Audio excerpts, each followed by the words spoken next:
Hello दोस्तों, नमस्कार।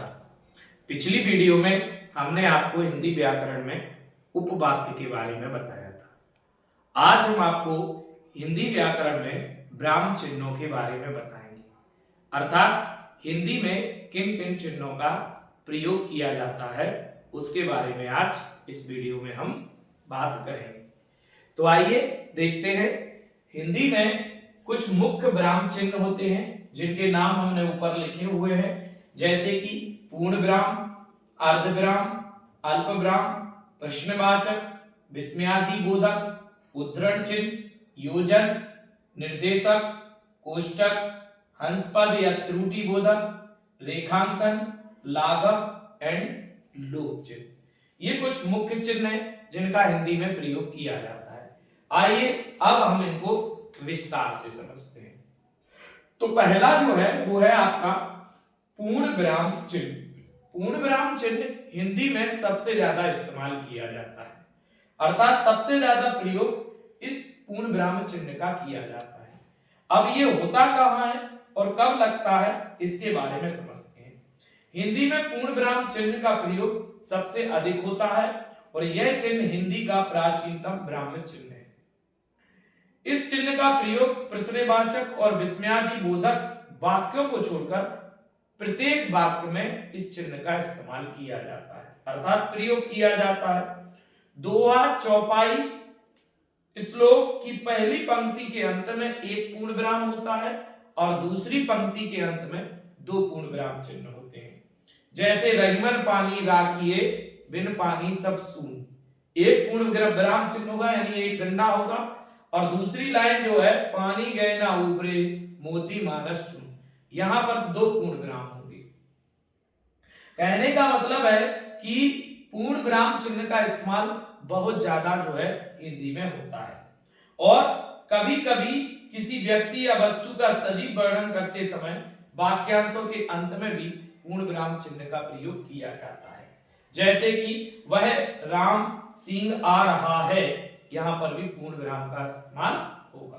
मतलब सबसे ज्यादा प्रयोग किया जाने वाला जो है हिंदी में चिन्ह वो पूर्ण विराम है। दूसरा अर्ध विराम और तीसरा अल्प विराम। इनको समझिएगा, जब पूर्ण विराम से कम और अल्प विराम से ज्यादा आपको रुकना होता है तो यहां पर अर्ध विराम का प्रयोग किया जाता है। पूर्ण विराम से कम और अल्प विराम से थोड़ा अधिक तो वो पूर्ण विराम। और पूर्ण विराम का चिन्ह क्या होता है दोस्तों, ये एक बिंदी है और नीचे एक आपका कॉमा है, तो ये होता है अर्धविराम।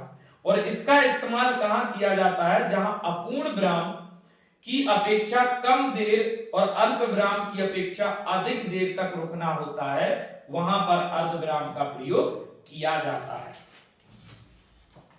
जैसे कि देखते हैं, आमतौर पर अर्धविराम दो उपवाक्यों को जोड़ता है जो थोड़े से असंबद्ध होते हैं एवं जिन्हें और से नहीं जोड़ा जा सकता है, वहां पर आपका कौन सा है, अर्धविराम चिन्ह का इस्तेमाल या प्रयोग किया जाता है।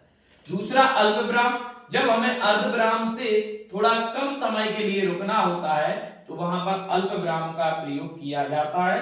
और अल्प विराम का प्रयोग जो है किन्हीं शब्दों को लिखने के बाद या नंबर संख्याओं को लिखने के बाद जो है अल्पविराम का प्रयोग किया जाता है।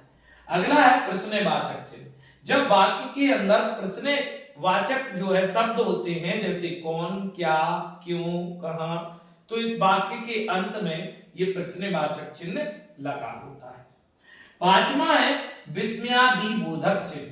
ये चिन्ह जो है थोड़ा रुकावट के लिए प्रयोग किया जाता है। जब थोड़ा रुकते हैं तो उसकी जगह पर जो है कौन सा चिन्ह होता है, विस्मयादिबोधक चिन्ह होता है। जैसे कि बा है और उसके बाद विस्मयादिबोधक चिन्ह क्या होता है, एक बिंदी और एक लाइन और नीचे एक बिंदी। अगला है छठवां उद्धरण चिन्ह।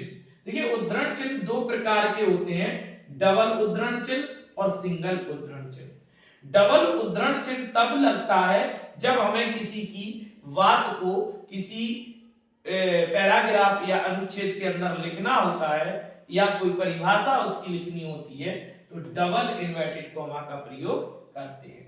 और सिंगल जब उसके नाम को लिखना होता है या किसी पुस्तक को लिखना होता है तो सिंगल इन्वर्टेड कॉमा का इस्तेमाल करते हैं।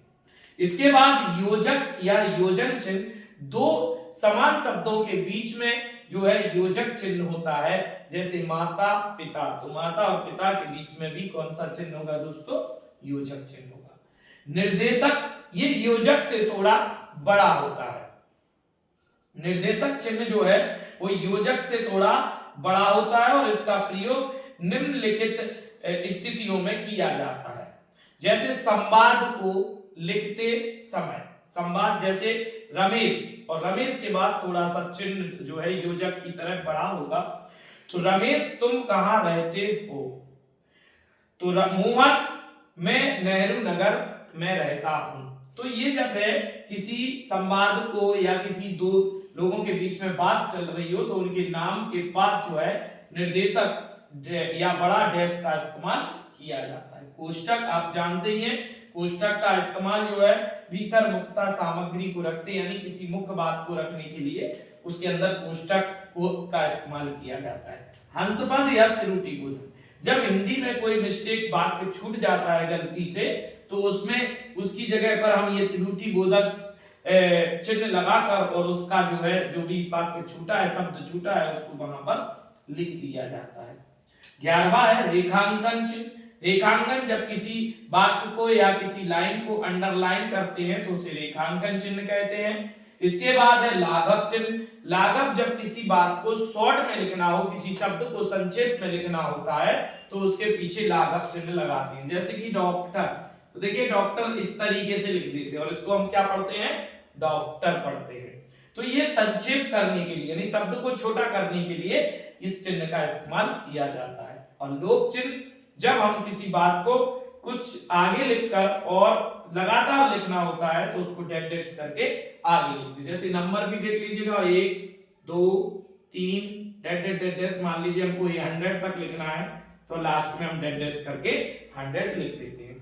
तो दोस्तों ये चिन्ह जो है हिंदी व्याकरण के या हिंदी जिन पेपरों में आती है उनमें अवश्य एक आध प्रश्न पूछा जाता है, इसलिए आप इनको ध्यान से जो है पढ़ लीजिएगा। और दोस्तों अगर वीडियो पसंद आया हो तो वीडियो को लाइक करें, सब्सक्राइब करें, कमेंट करें और बेल आइकन जरूर दबाएं जिससे नई वीडियो आपके पास तुरंत पहुंचे। और दोस्तों अगर वीडियो को फेसबुक पर देख रहे हो तो हमारे फेसबुक पेज को फॉलो जरूर करें। मिलते हैं अगले टॉपिक के साथ। जय हिंद, जय भारत।